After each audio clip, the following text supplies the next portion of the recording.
جیسے ہی محرم آتا ہے وہ دن جس میں سیدنا امام حسین رضی اللہ تعالیٰ عنہ نے حق کی خاطر اپنی جان قربان کی، دنیا بھر کے مسلمان ان کی عظیم قربانی کو یاد کرتے ہیں، لیکن ایک سوال ہر صاحب عقل انسان کے ذہن میں آتا ہے، کیا کسی فاتح کی کامیابی پر ماتم کیا جاتا ہے؟ کیا کبھی کسی حق پر قائم مجاہد کی فتح پر چھاتیاں پیٹی جاتی ہے؟ Absolutely not. جب دنیا میں کوئی مجاہد یا فاتح جنگ جیتتا ہے تو اس کی جیت پر ماتم نہیں کیا جاتا، فتح پر تو سر فخر سے بلند ہوتے ہیں، نعرے لگائے جاتے ہیں۔ جب عقیدہ یہ ہے کہ سیدنا حسین رضی اللہ عنہ جنت کے نوجوانوں کے سردار ہیں، وہ کربلا میں حق پر تھے، وہ کامیاب ہوئے، جب حسین رضی اللہ تعالیٰ عنہ جیت گئے، وہ کامیاب ہو گئے، تو اس فتح پر ماتم مچانے کا کیا مطلب؟ آپ تو ان کی کامیابی کو دنیا کے سامنے معاذ اللہ ایک بے بسی اور شکست بنا کر پیش کر رہے ہیں۔ شریعت یہ نہیں کہتی کہ دل میں صدمہ نہ ہو، ارے صدمہ تو ہوتا ہے، ایوری ہیومن فیلز دا پین۔ جب حسین رضی اللہ تعالیٰ عنہ جیسا جگر گوشہ رسول شہید کیا جائے تو دل خون کے آنسو ہوتا ہے، یہ غم بالکل فطری ہے، نیچر ہے۔ جب ہمارے آقا صلی اللہ علیہ وسلم کے فرزند حضرت ابراہیم رضی اللہ تعالیٰ عنہ کا انتقال ہوا تھا، تب آپ صلی اللہ علیہ وسلم نے فرمایا ان العین تدمع والقلب يحزن، بے شک آنکھ روتی ہے، دل غمگین ہوتا ہے، لیکن ہم زبان سے وہی کہتے ہیں جس سے ہمارا رب راضی ہو۔ یہ ہے شریعت کی حد، یہ ہے ہماری لمٹ۔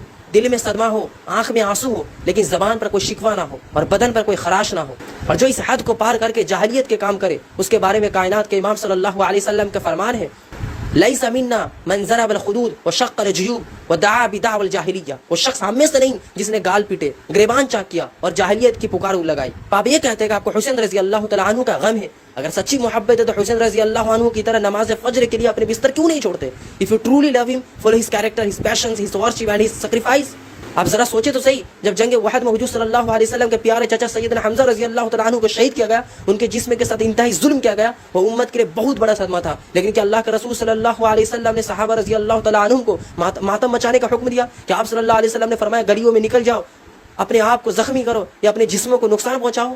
نیور، کبھی نہیں۔ آپ صلی اللہ علیہ وسلم کو امت کو صبر کا عملی درس دیا۔ کائنات کے امام صلی اللہ علیہ وسلم کا طریقہ یہ تھا کہ صدمہ جتنا بھی بڑا ہو، شریعت کی حد نہیں ٹوٹنی چاہیے، نو میٹر واٹ۔